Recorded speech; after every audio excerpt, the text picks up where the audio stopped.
Welcome! Welcome! Welcome to my YouTube channel! Self-car care and basic maintenance for our car. Welcome to my channel, Boss J Junior TV! Yehey! Magandang araw po mga boss. Tuturo ko po kung paano ikabit yung scap plate, yung binaklas po natin nung kanina. Ito po mga boss, kunin po natin yung scap plate, no?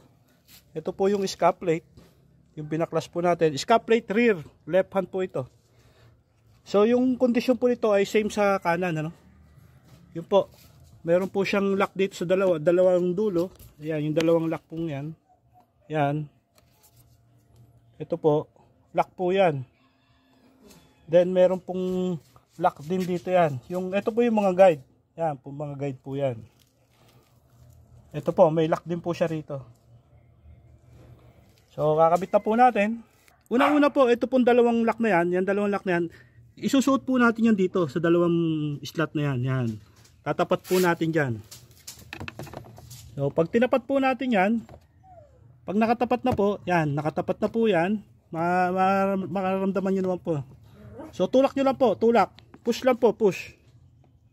Yan, narinig nyo po, tumunog. Then, isunod nyo na po ito, gitna. Yan, tumunog po, di ba?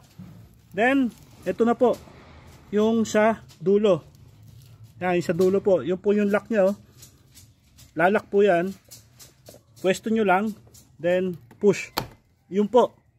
Narinig nyo po, tumunog. Okay, then check nyo na lang po kung may forfeiting pa o wala. Okay, mga boss.